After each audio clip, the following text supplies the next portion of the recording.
July 2005. I believe I'm still working at Frame Art Galleries, but my time there is coming to a close. Other than that, I have no idea what was going on in July of 2005. So let's just get to the books. The first book that I read in July of 2005 was Wildwood Road by Christopher Golden.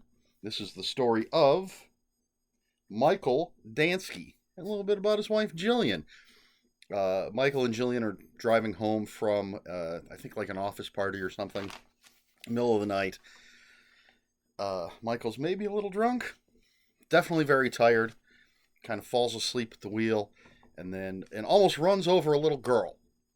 And gives this little girl, picks her up, gives her a ride home, some out of the way, spooky place, and she says to him, "Come find me." And then he wakes up on the side of the road in his car. But he goes searching for this little girl, and crazy, spooky things start to happen. It's, if I remember correctly, middle of the road, Christopher Golden. The guy's got some highs and lows, and then that stuff that just fits right in the middle. And this is typical, well-written Christopher Golden with interesting characters, I think.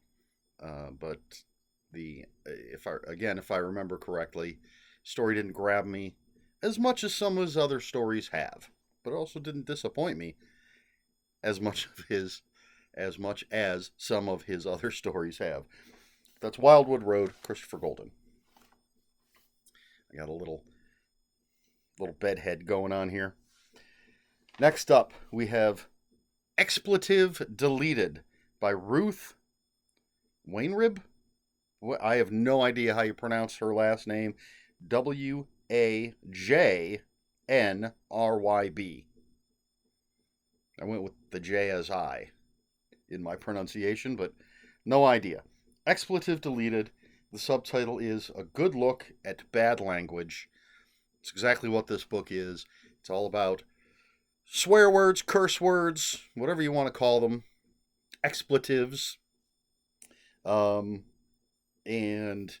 it goes into the etymology of some of the words, the history of swearing itself, looks at swearing in different cultures, and what are the worst words, of course, a lot of stuff about the word fuck, and its many, many, many uses, and how it maybe has lost a little bit of its punch because of its many, many uses, and being perhaps the most used expletive.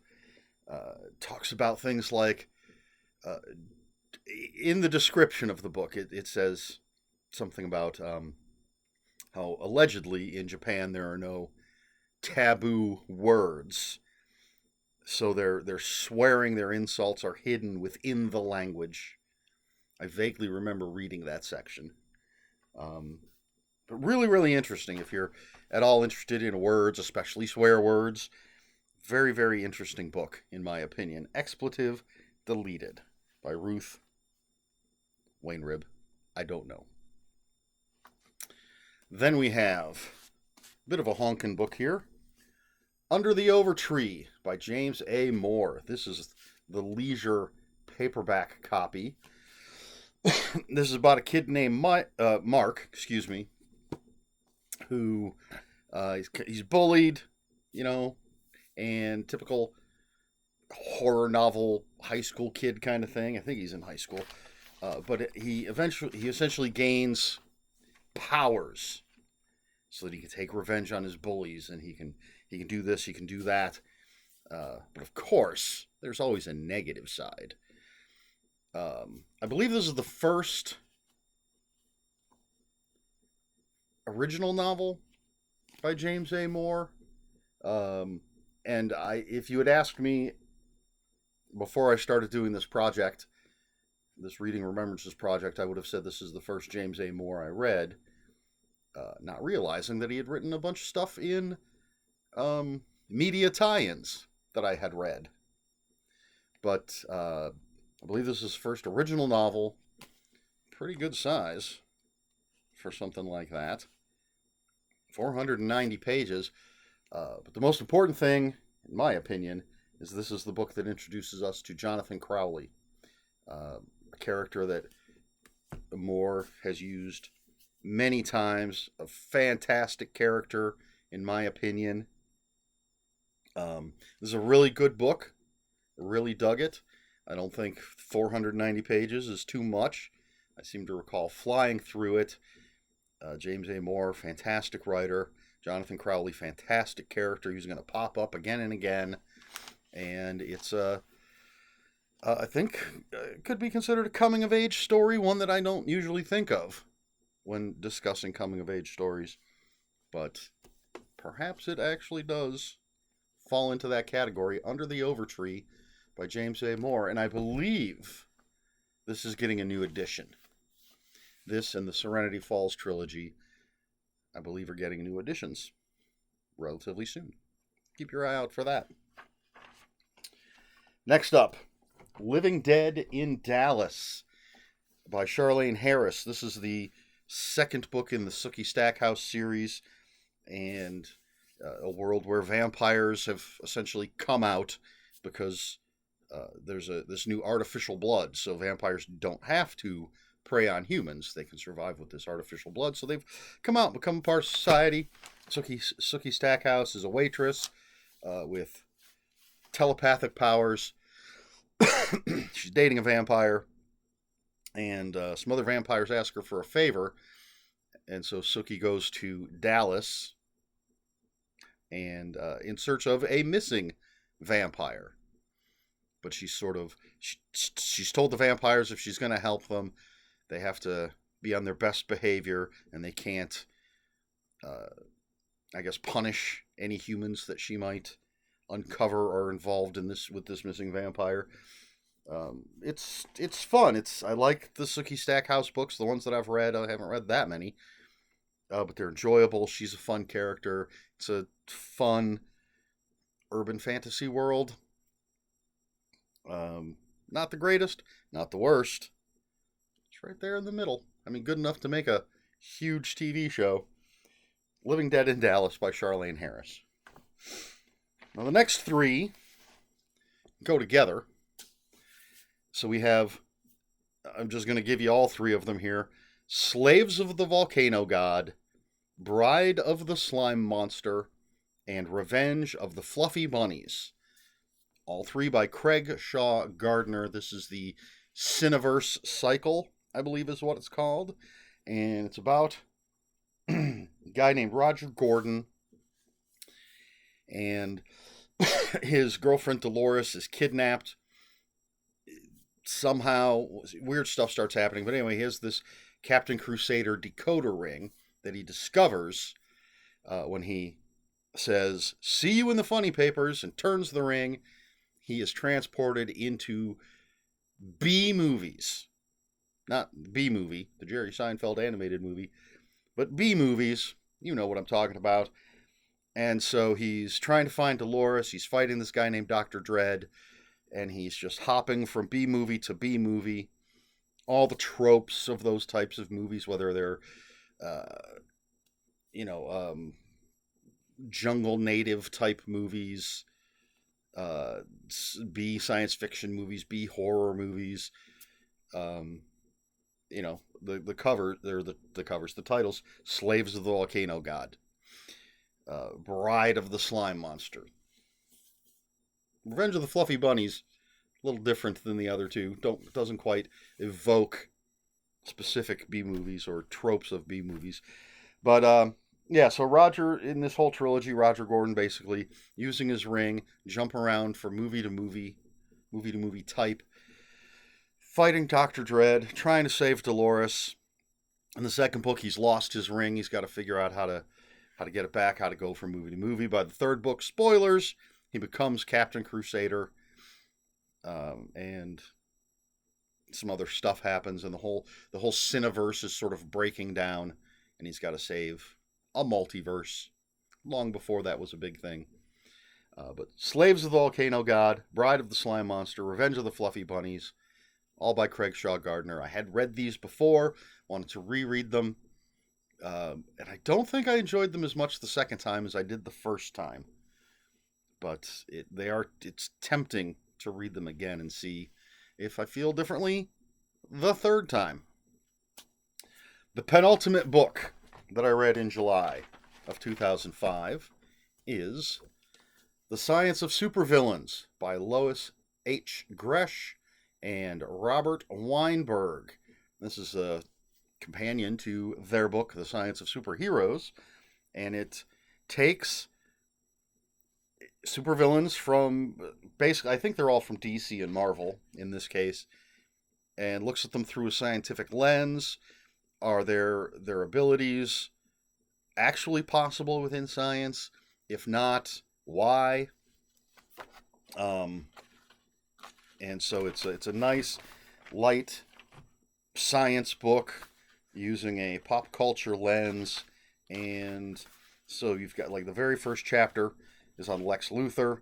Second chapter is on my favorite villain, Doctor Doom.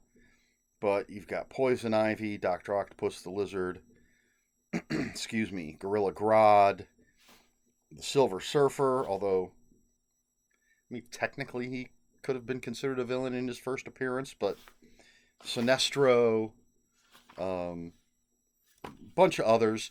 And so, again, it'll sort of take a story from a comic book. Like, I just took a quick glance at the first chapter, Lex Luthor, and it goes back to a Superboy issue where Lex created basically a weather control tower in Smallville so that during the non-summer months they still had summer-like weather. So, that would help with the crops and everything else. But then it goes wrong and starts burning up Smallville. And then the authors go into, would it be possible to do this sort of thing, to have summer weather in the middle of winter? And it gets into solar power and how solar radiation works and all this different stuff. Love that kind of stuff. So great books. I have lots and lots of books in this vein, but that's The Science of Supervillains by Lois H. Gresh and Robert Weinberg. That's a fun little cover. And then finally, the last book that I read in July of 2005. I had to think. That's why I was speaking in such a manner. Last book I read in July of 2005 is Succubi by Edward Lee. This is the Necro Publications edition. And this is about, Succubi. I talked a little bit about this when I covered Incubi, but a succubus is a female sex demon, essentially. That's the easiest way to put it. The description on the back tells you nothing at all about the book, so I had to look it up because I didn't remember. I know there had to be some sort of plot. So there's this woman, I believe her name is Anne. Her daughter's boyfriend, go back to Anne's, going to go with Anne, hometown because her father's dying, and craziness ensues. There's also some crazy guy that's heading towards that town. But, spoilers, there's a sex death cult running the town. I don't know if they're necessarily running it. And lots of succubuses, or succubi, as the proper plural would be. This is old school Edward Lee. What's the copyright on this? 1992. Well, this edition is 2004, but the original copyright, 1992. So that's some old Edward Lee writing right there. And it's not as over the top as some of his stuff. Definitely erotic. It says, according to Douglas Clegg, it is unrelenting, erotic, and thrillingly perverse. But it's me diving into Edward Lee, picking up, I'd read some of his leisure stuff. Now I'm picking up his smaller press stuff and just digging on everything the man is doing. Succubi by Edward Lee, the last book that I read in July of 2005. I'm tempted to ask what your favorite swear word is for my question in this video, and feel free to answer that. But how about, is there an author that you enjoy who has a character that appears in different works by that author that you wouldn't call a series? Does that make sense? Of course, we're talking about Jonathan Crowley, James A. Moore. Now, you could technically say this is the Jonathan Crowley series and put all the books together, but it's not a series in the traditional sense. He's simply a character that is in different James A. Moore books under the Overtree. And then he's in the Serenity Falls trilogy. I think Serenity Falls was originally meant to be one book, but it was so huge that they broke it up into 3. I have 3 copies, or the 3 volumes. But then Crowley also appears in some other books. He's the main character in some books, and he's a secondary character in other books. They're over there, but I can't see them because there's stuff in the way. But off the top of my head, and of course because this is why I'm asking the question, Jonathan Crowley is the character off the top of my head. I absolutely love the character. He's a mage, a mojo man, whatever you want to call him. He's a bastard.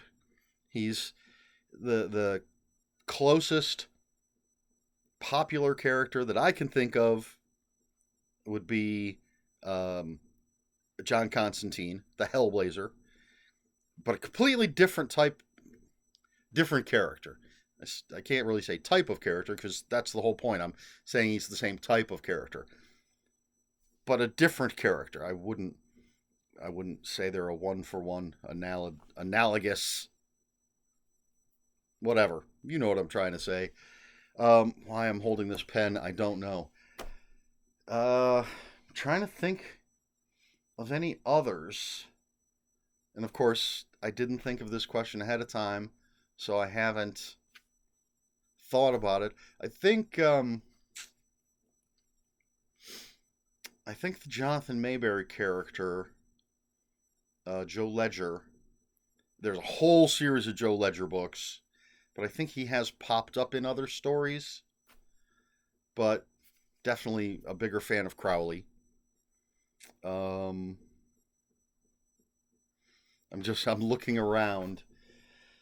I suppose one might have a favorite in Brian Keene, since Brian Keene has the whole labyrinth mythos where everything he's written ties together. He does have characters popping up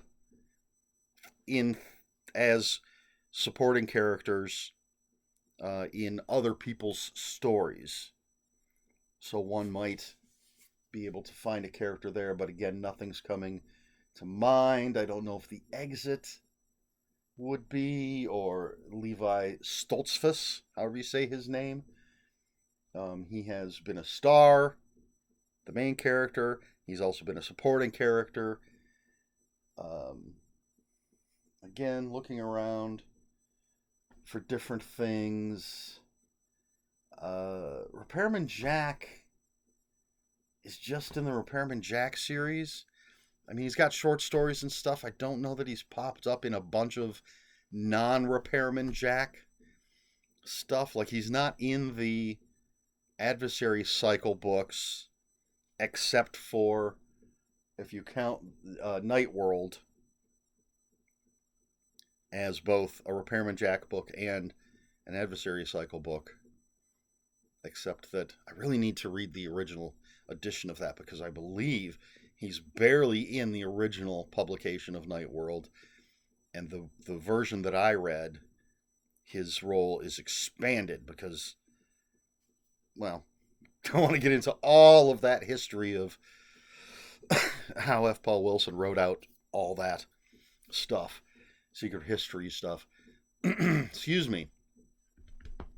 So I think, I know there's plenty of other authors where characters have sort of popped up as Easter eggs, but for this, yeah, I'm going to have to go with Jonathan Crowley. Again, that's the whole reason I asked the question. So let me know, can you think of any author who has had a character pop up in a bunch of different works that aren't a series? Let me know in the comments below.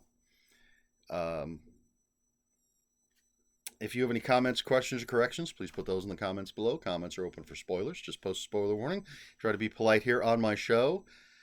Please like, share, and subscribe. All the usual YouTube stuff. If you'd care to follow me on other social media, I'll have links for my Instagram and Bluesky in the description below. And that's all I've got for you this week.